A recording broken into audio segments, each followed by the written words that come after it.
Hi, everyone. Welcome. Thank you all so much for joining today.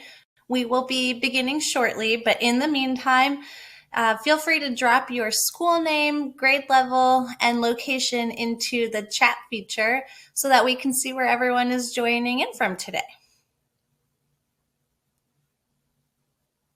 We'll give a few extra minutes just for those trickling in a little bit, and then we'll get started.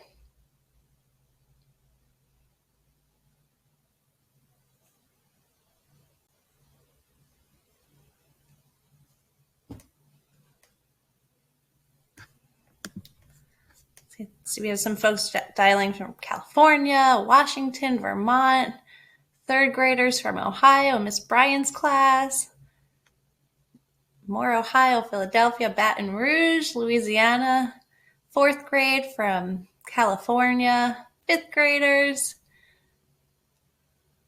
Wonderful. Long Island, fifth graders in Chicago, third graders in LA. Mrs. Zambon, second graders from Canton, Michigan. We're so happy to have everyone here with us today. Great. We will go ahead and get started. Thank you again for joining today's final event as part of the STEM Careers All-Year series, focusing on the diversity in STEM and how we can all find our identity through STEM. My name is Nina Silverstein, and I work at First Book and have the privilege of being on today's event. Today's event is made possible through the generous support of General Motors and the partnership with our organization, First Book. We're super excited as we have both a STEM professional from GM and an award-winning author joining us today. From GM, we have Kelsey Gaines, the STEM education manager. Kelsey has joined us many times on these events, but we're excited today to have her share more about her STEM role and how she plays her part at GM. We're also excited to have author Andrea Loney, a First Book favorite, with us today. Andrea will read excerpts from her book, Abby in Orbit, and share her inspiration for writing this sci-fi environmental tale of a young heroine. After the story, make sure to share your questions in the Q&A box so that Kelsey and Andrea can answer them. So everyone's just answering in the chat box where you're dialing in from today. Just use the other tab labeled questions and answers so that we can receive your questions and answers on the back end. With that, it's my pleasure now to introduce Kelsey Gaines. Kelsey is the STEM education manager at General Motors, where she develops and implements the corporate giving strategy for STEM education grant making across the United States. She's responsible for building and maintaining world-class relationships among GM's STEM nonprofit partners, increasing GM's impact through socially responsible initiatives that are equitable and accessible. As an ally in the shift towards increased opportunities in STEM, Kelsey ensures that the diversity in GM's STEM education portfolio is also reflected in the communities served, helping to forge new entry points towards STEM careers and opportunities for all. Let's all give Kelsey a warm virtual welcome. Thanks, Nina, and hello, everyone. It's so wonderful to be here with you today. For my fellow Michiganders, it is a lovely sunny spring day here, so hopefully you are all enjoying that here in Michigan and hopefully everywhere across the country. You're having some nice weather today. But as Nina mentioned, my name is Kelsey Gaines, and I have the very exciting opportunity to work with nonprofit organizations like First Book to help bring exciting STEM opportunities to kiddos and students just like you in every classroom across the country. And when we do this at GM, we're really making sure that we are reaching all of the classrooms across the country so that every student has an opportunity to learn a really exciting STEM content in a robust way so that everyone has equitable access to these opportunities. And so all of this, as I've shared and as Nina has shared, you might be wondering, what on earth is STEM? And so first I'll dive a little bit into what is STEM. So STEM stands for science, technology, engineering, and math. And that's something that is everywhere around us. STEM is in nature, outside, in the bugs you see and are observing, or the plants you might be growing. It's in the computers, the technology that you're using to watch this broadcast today. And it's in the math, maybe in the M&Ms you might be counting for your sweet treat that you might get to enjoy. So STEM is really in everything that we do. And even though I'm not an engineer or a mathematician, I get to use STEM every day in my job and help make sure that I'm learning more about different STEM concepts and different STEM tools to help bring those to students just like you in every classroom across the country. So, for example, I work on a laptop computer, and that's technology. So that's the T in STEM. And I use that every day in different programs on the computer to help make sure that I'm able to do my job in bringing exciting content to kids like you. I also use science, and particularly the scientific method, in helping to solve problems every day. And that's something that you may have learned about at this time in your education, or it might be something that you get to learn about in a couple of years. But the scientific method is really an exciting process that helps us take a problem and figure out more about that problem, talk about different solutions to it, and then put that solution into action and help create really exciting solutions to problems in our classroom, in our community, at home. So that's something that we're also doing every day. And you might not even realize that when you do that, you are a STEM expert. And that's something that I want to share with everyone today too, that even though when I was a kid, I struggled with math. It was not my favorite subject, and it took a little bit longer for me to get those concepts and really understand those things. And despite having some of those adversities early on in learning, it's something that I now use every day. And just because you might have a little bit of trouble learning math, perhaps, that doesn't mean you're not a math expert. That just means that you might need to put a little bit extra practice into that so that you can really help make sure that you are an expert, but also make sure that you're exploring your natural curiosities and other topics like science and technology. And if you really like to build with blocks, that's engineering. So everyone in your life and in your classroom and you yourself are a STEM expert. And that's something we want to make sure that you keep exploring and keep celebrating every day. And with that, I will bring up a quick slide here for you all and share a little bit more about who I am. So I joined General Motors in 2018. And as I've talked about, I focus on working with nonprofits doing STEM education work. And I went to a school on the west side of Michigan. In that school for college, that was called Grand Valley. And I studied sociology and business. And then I went to work in a mortgage company, which to all you adults out there might seem like a strange jump from mortgages to vehicles, but lots of exciting work in technology-focused work in both of those spaces. And I'm actually a student again, just like you all, getting my master's degree at Wayne State University in Detroit. So I am doing homework every night, just like you might be. And as you can see here on the screen, hopefully, I've got my husband here. His name is Michael, and we have 2 fur babies at home. We have our cat Gus and our dog Azalea, and they love to run around and play with each other and be crazy and chase toys. And we also really love to adventure and spend time in nature, exploring different STEM concepts there. So this other picture is of me and in front of a mountain out in Utah. If anyone is from Utah, hello to you, and what a wonderful state. And then on the other side of the screen, this is a picture of 2 of my colleagues and I, Samantha and Brendan, in one of our production facilities at GM where we make parts for cars.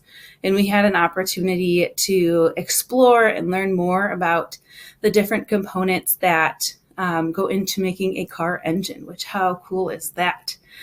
So with that, that's a little bit more about me, but I am going to turn things over to our fabulous guest today, Andrea Loney, and she is going to share a little bit more about who she is, her fabulous career history, and her journey to STEM, and read us a little bit from her book. So with that, welcome. All right. I am so excited to be here with everybody. I'm going to switch to my slide. I'm so excited to be here for everybody.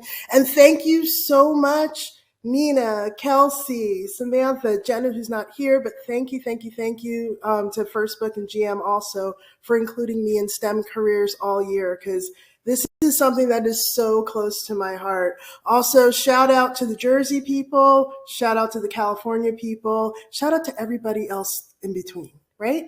Okay, so first of all, I will tell you a little bit about myself as far as what we have here. I'm curious and creative. I teach computer classes when I'm not writing books, and I teach computer classes at corporations, hospitals, schools, veterans facilities. I've taught in the jail system and in different community organizations for almost next year. Actually, this summer will be my 20th year as an educator. And now I write children's books and I teach computer science courses. And I grew up in a small town called South Plainfield in New Jersey. Now I live in Inglewood in Los Angeles. I am passionate about compassion in education, equity and diversity in tech, and making sure that every kid gets to see themselves as the hero of the story. I think that's really important for every kid to be able to have a book that they could look at and be like, that's me on that book. And that's a great story. I really want that for everybody. I am obsessed with researching things.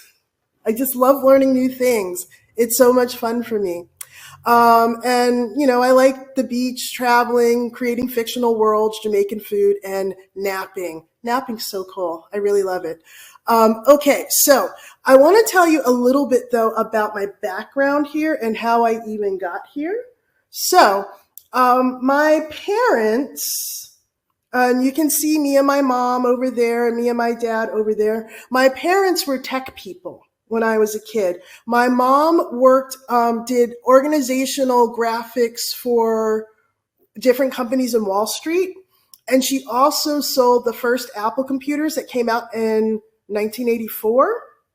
So we always had a new Mac in our house. And this is before a lot of people even had computers in their homes. You can see the computer that I have over there. That was the top of the line in like the early 80s, I think. That's a Commodore 64. And my dad got me that. And my dad, who came to this country when he was about 11, he came from Panama. And he was really into tech as well. And he worked for 3M. So he would bring home prototypes, and he brought us the first Apple Lisa computer, all of that stuff. So I really had a love of technology through my parents. And I grew up surrounded by the wonders of technology and wondering what's coming up next. So I helped to pay for my writing degree at New York University, because I do have an MFA and a BFA in dramatic writing. I got to school and I wasn't sure whether I should go to school for, science kind of stuff. Like a lot of my friends were going to medical school. And I kind of thought I wanted to do that too. But I also really, really loved writing, and I couldn't decide between the two. So I went to school for writing, but I worked throughout my entire school career as a computer person. So I sold computers. I did tech support. I was a computer tutor. I did graphic design. I worked at companies all over New York, becoming a Microsoft Office specialist. So I kind of did both. I didn't really make the decision. I just kind of kept doing both. And I'm pretty much doing that now. I joined a temp agency called Mac Temps and did lots of computer work with them. And then I moved to Los Angeles, after I joined the circus. If you want to know more about that, I can tell you. I moved to Los Angeles and for the film and television industry with MacTemp. So I was able to do more computer work while I was working on selling my screenplays. And then I ended up at Disney. So I'm going to show you this over here. Let me go to the next slide. So over here at Disney, this is where my STEM career and my creative careers like really kind of took off together.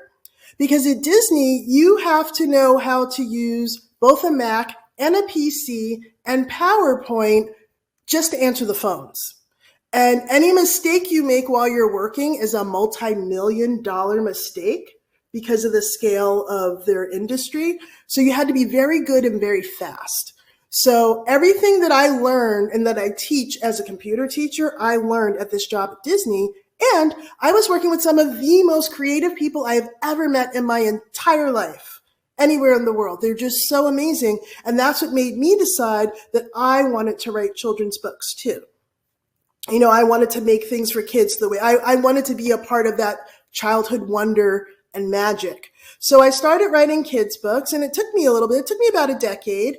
And then my first book sold and came out. And from there, let me show you what happened from there. So from there, after I had a few books out, I got an email from my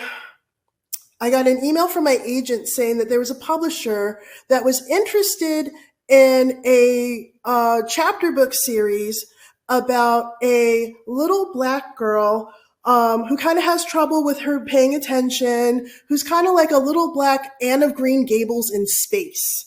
And I was like, what? Take my money. That just sounds amazing. But I asked them, could I make her Afro-Latina the way my dad is Afro-Latina or the way that Neil deGrasse Tyson is Afro-Latino? And they said yes. And I'm like, all right, let's do this. So I researched as much as I could about third grade. If there's any third graders in here, man, that's an intense year. I totally get it. So I remembered everything that I went through when I was a third grader. And then I researched everything that I could about the International Space Station, the real science behind it. I researched different kinds of, third graders, right?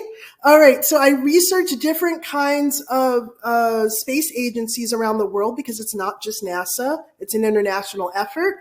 And I was able to watch all these videos of like how people deal in space and low gravity, how the toilet works on the International Space Station. Very complicated.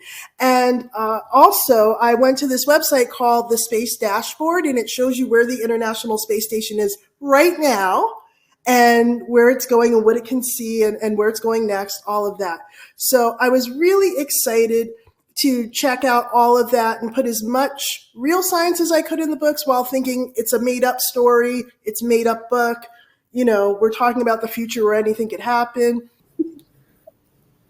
What a wonderful, wonderful taste of Abby in orbit. And I know I'm not alone in being excited to get out and read the rest of your book, the first book, that is. So thank you so much for that wonderful reading. And now we'll dive into some questions. So teachers and students, make sure that you are putting all of your questions in the tab that says questions and answers. And we'll make sure to get to as many as we can in the next chunk of time. But the first one we have, let's see here. How does STEM play a part in your role as a communicator and storyteller? Well, it's really funny. It's hard. I remember when they first started talking about STEM, and to me, that's like my life. You know, it's the computers that I use. It's even the methods that I use as a teacher or as a communicator. I actually write my books using Excel. I use math in order to write my books, to figure out how many pages each chapter should be, what should happen in which part. And I will tell you, I also really struggled with math when I was younger. I used to sit I remember being 6 years old, looking at that sheet of like problems, problems, problems, and they were all horrible problems to me because I couldn't go outside and play with my friends because I have a mild form of dyslexia that makes it difficult for me to work with numbers sometimes. And I thought I would have troubles for the rest of my life because of that. And then I discovered computers that did some of the math for me. And then all of a sudden, I didn't have those problems anymore. So I use computers for lots of things. And I'm always aware that everything is science. Everything is biology and physics and all of that. So I'm really excited to talk about STEM. That's awesome. And I appreciate that you also struggled with math a little bit and figured out how to push through and keep going. And I love that you use math and Excel to write your books. That's so exciting. So our next question is, do you remember if there was one specific thing that you saw or maybe saw your parents working on that just got you super excited about science and technology? Let me think of anything in particular. Actually, I mean, aside from my dad always bringing some new kind of tech home, or we wanted a cat at one point, and my mom didn't want us to get it. So our mom said, "You better Mac it up." And what she meant by that is we had to go to the Mac and we had to create a Aldous persuasion presentation on why we wanted a cat or something like that. But my dad brought home something that was like it was like a calculator, but you could put like addresses and things in it. It was probably the precursor to the Palm Pilot, which is an older form of technology. And I was like, this is like Star Trek. Like I could have everything like on this little device, like right in my hand, not a big computer that you can't even carry around. And I just thought it was the most amazing thing, having no idea that like someday, I would have an iPhone and all that other stuff. But it's really cool to see things in sci-fi movies and shows and then see them happen in real life. Like that's just the best thing. Because then I make up things and I'm like, I wonder which one of the things I'm making up might happen in real life. That's awesome. And I know, for example, we used to see a lot of self-driving cars and still do in movies and TV. And we at GM are making self-driving cars now. So it's really cool to see future fiction become a reality. Definitely. So we've got a couple folks really wondering about how long on average it takes for you to write one of your Abby in Orbit books. It really depends. It took me more time, I think, at the beginning because I had never written a chapter book series before. I'd mostly been writing picture books. I wrote a novel that we're still working on, and then I wrote a biography on Stacey Abrams that was about 10,000 words long, and that was like the longest thing I published at that point. So Abby in Orbit came down a little bit smaller than that because it's about 8,000 words each book. Now that I am used to writing the books, it might take me about a month to actually write the book, but it takes me a few months to research the book. So anything that I'm writing about, I want to know the real science behind, or the real STEM, because some of it's engineering and programming and things like that. I want to research that first and figure out how the science connects to the emotional journey that Abby's going through. Because a big part of this book is the fact that while Abby is in a very sciencey environment, she's mostly interested in her friends and her family, and she uses science to get closer to them. So she doesn't start out like, I want to do this science. She's like, I want to do this with this person. Oh, I could use science to do this. And that's with the trajectory of most of the books. So I would say like a few months to research it and think about it. And then maybe 1 month to like take everything that I've put together through my little Excel spreadsheet, figure out what should go where, and then write it.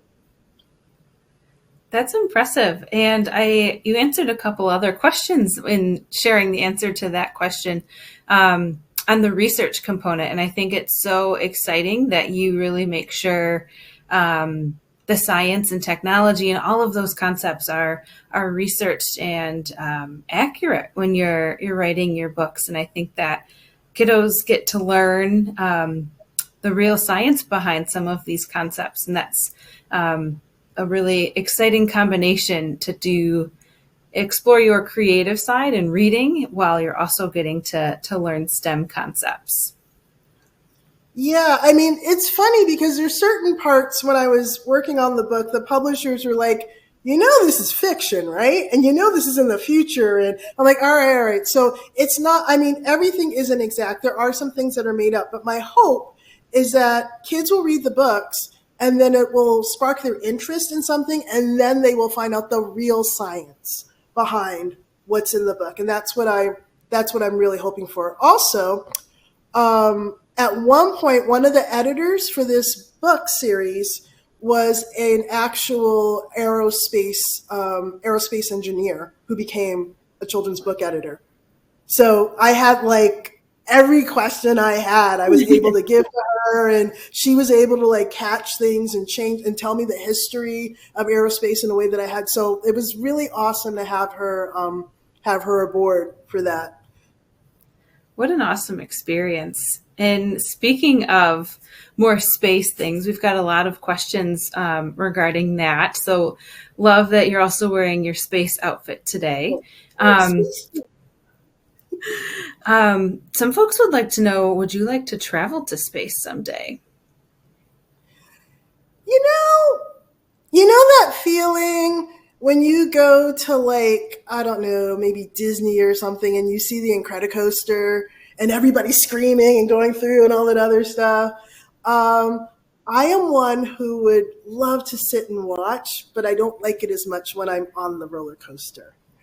I love watching it much more. So I don't know that I personally want to go to space, but I have met so many kids over the last, 10 years that I know at least one of them, maybe someone right here, maybe one of you right here is going to go to Mars or is going to go to the moon or is going to go to space. It's, how I just hop on a plane and fly to Paris or something like that.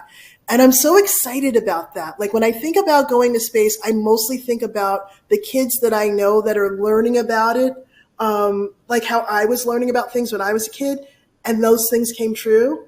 That's what I'm really excited for. I'm so excited for my students. It also helps that I live here in Los Angeles, where we have Northrop Grumman and SpaceX, all that kind of stuff is out here. There's a lot of aerospace companies right here in Los Angeles.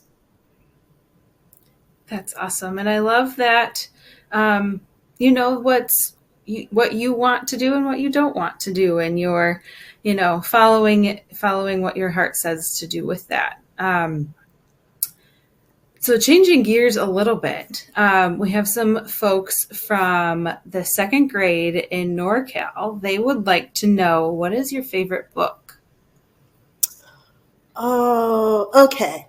So my favorite book of all time is The Snowy Day by Ezra Jack Keats.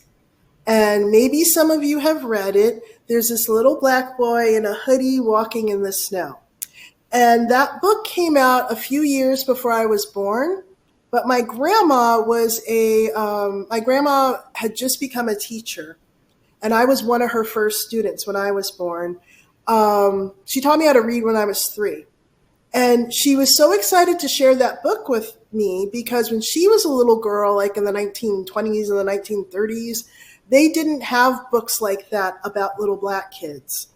And so when she saw this beautiful, lovely book, she really wanted to share it with me and give me everything that she didn't have when it came to loving books. When she was a little girl, she had to love books despite some of the things that were in them. So she really wanted to show me that there was a place in the world of literature for me where I fit in perfectly. And every time I look at that book, all I can think about is sitting on my grandma's lap and being like, he wrote this for me. Ezra Jack Keats wrote this for me. And I love that feeling. That's beautiful. And I love the story of, representation matters and being able to see yourself in the books that you're reading. And I think you're doing and providing that experience for so many kiddos across the country too with your work. Let's see here. So on average, again, so we know your books are, the Abby books are about 8,000 words, but roughly how many chapters are in each book? Let's see. There's usually 10 or 11 chapters in each book. And then the last chapter is vocabulary because there's people from all over the world in each book. So they speak different languages. And also there's a section about the real science as it is in the 2020s. Because again, there's made up science in the Abby books because I'm imagining what might be in the future, but it's based on real science that's happening right now. So I talk about the real science right now and where you can get more information on, on those sort of things. That's awesome that you provide that resource for folks. What is your favorite type of book to read? My favorite type of book to read is a book that hits me like in 3 places. It hits my funny bone, it hits my heart and it makes me feel, and it makes my brain tingle. If I can get all 3 of those in the course of a book, it just, I love that.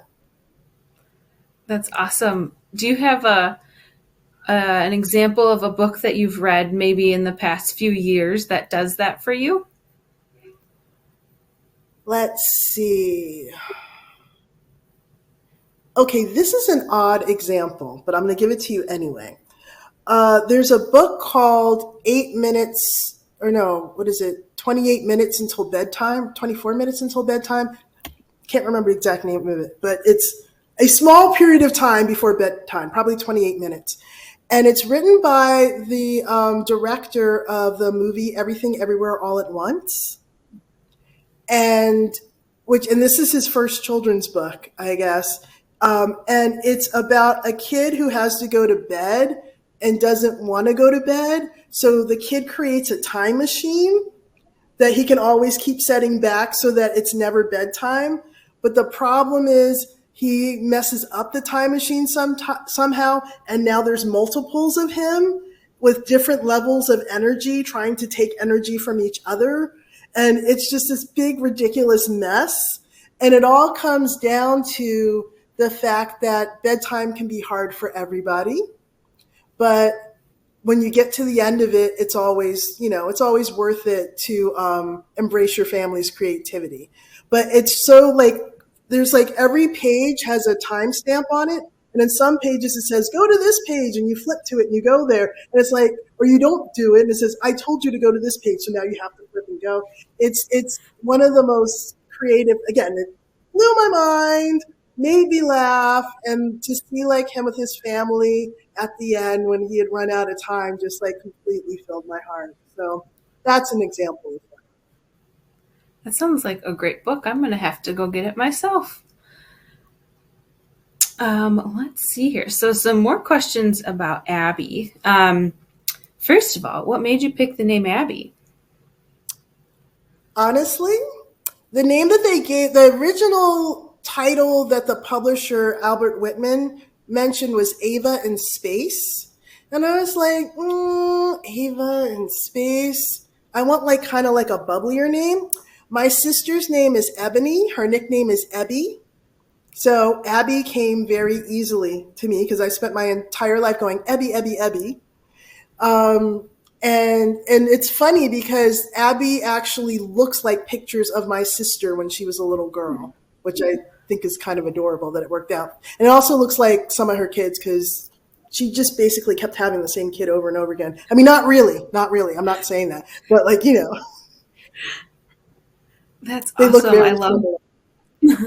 I love that she resembles Abby a little bit, and also her name definitely it was a little bit inspired by your sister. That's very special. Yeah, a lot of what happened with the writing of that book, I started working on that book in, I want to say it was July of 2020. So the pandemic had already started. I could not get to my family. My sister Ebby was in and out of the hospital with COVID, and she has 6 kids, and we were worried about everybody. My mom got COVID, and I couldn't go out and help her. I had to do everything over the phone. My dad was in Florida. It was just so scary. So I basically put all the love I had for my parents and every feeling I worry and missing them and all that other stuff. And the Abby and Orbit series, my whole family could be together and everybody could be safe and everybody could be, even if they're kind of bickering, everybody can be happy. And I really credit this series with getting me through those, at least the 2 or 3 years of not being able to see my family and worrying and all of that. That's beautiful. And I'm happy you had a creative outlet to help you get through those very difficult times. I think being able to journal or write or express your feelings via creativity is something that's so important. And something I hope that all of the students with us today are able to explore their creative side, and especially when it comes to helping to get through some of those difficult things life brings us. Yeah, and I think it's important even for kids who maybe don't necessarily like to write or don't necessarily even like to draw. Like you don't want to make something and have someone look at it and be like, what's that? You can make things just for you. I do it all the time. My mom is like 75 years old. She's having a bad day. She will sit down and she will draw something beautiful, and that makes her feel better. And sometimes she'll just throw it away because it's all about getting what's on the inside, on the outside. And she always used to say to us, sometimes when you're feeling kind of icky on the inside, it helps to make something wonderful on the outside. So that's kind of been a thing that our family, that we do, and my family just in general. But I want everybody to have like a secret journal or a secret place where they could just get all that stuff that's inside out, and then it's there and you can just walk away, That's awesome. And I love that that's something your whole family does. That's really special that you've all kind of harnessed that and can bond over that too. Let's see here. So what particularly made you pick year 2051? Was there anything specific about that, or did it just happen to be a really fun year in the future? That was the year that the publisher told me. Like when the book was, like I said, when the book was presented to me, it was like very specific things. Like it had to be a Black girl in the future on the International Space Station, and her parents had to be scientists, and it had to be the year 2051. And then everything else, and also they gave me some of the names of the characters. And then I put everything else in. But what's awesome about it is when I started writing the book, it would have meant that Abby's dad, in 2020, he was in 3rd grade in real life, right? Like in real time. And so like, it's fun to think about elementary school kids reading this and thinking you would be one of the adults in this book because it's 30 years from now or so.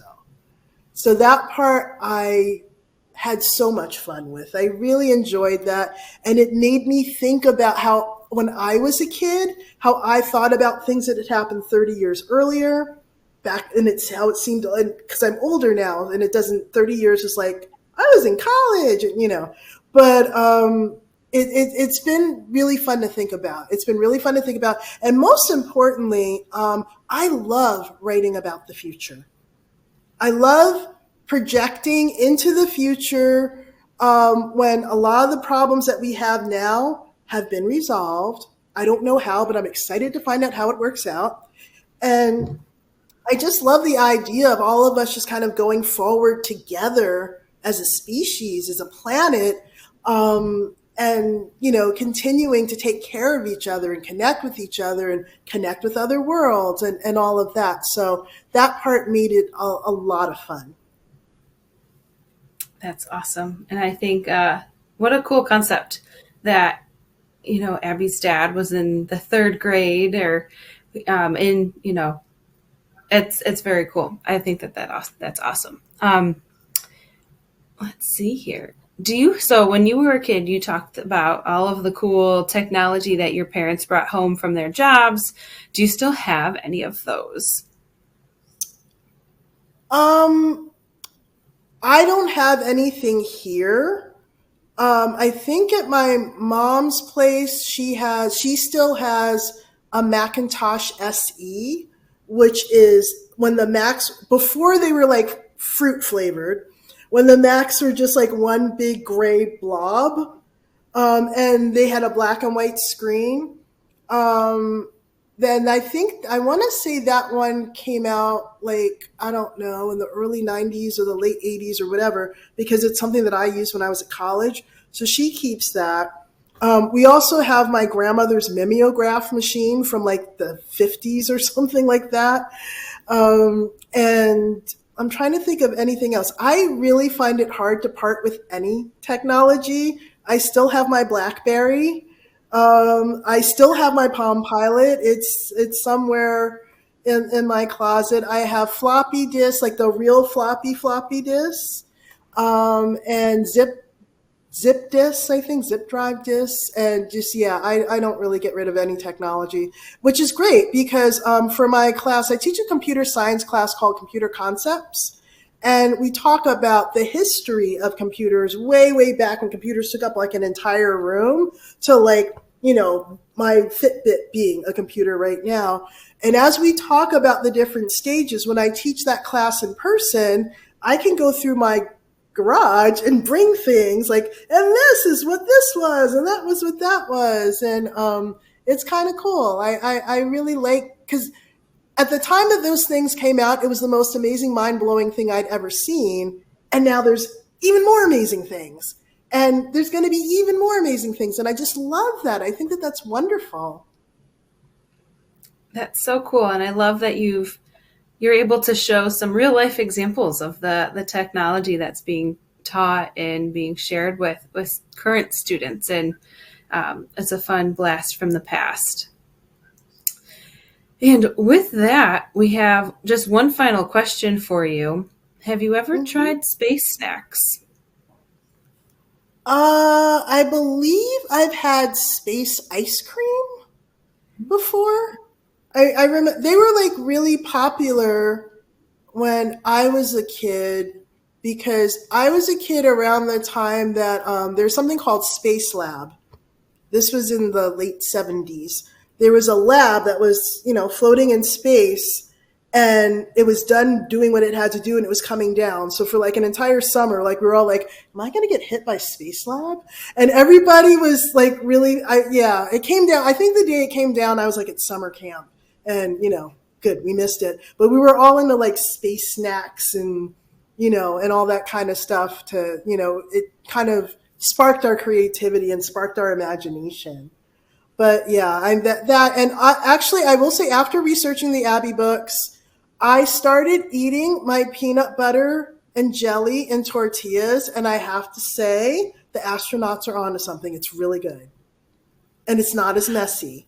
So we'll have to give it a try. Thank you for that expert advice, and it's good to know. But with that, I am going to bring Nina back on as we are getting ready to wrap up our fabulous event today. And from myself and everyone at General Motors, just want to say thank you so much for being with us today. It's been wonderful getting to hear some snippets from your book. I can't wait to go finish it, and really fabulous to hear your creative STEM journey, and it's so inspirational for so many. thank you so much. This was so much fun. And again, I hope it inspires some of the kids out there to do things that you're passionate about And maybe you'll see how they all come together at some point. Thank you both so much for taking the time today, and thank you for everyone who joined. Andrea, thank you for the amazing read aloud and for both of your insights into how you found and developed your STEM identity. I really appreciate your comments about researching things that make you curious and finding things that, to quote you, make our brains tingle. That's my new favorite phrase. And I also love the idea that you shared. I think your mother said you can do things and make things that are just for you to express yourself and get what's on the inside out. So thank you for sharing those insights. Thank you also, Kelsey and GM, for your continued support of bringing great stories and careers to kids all year long.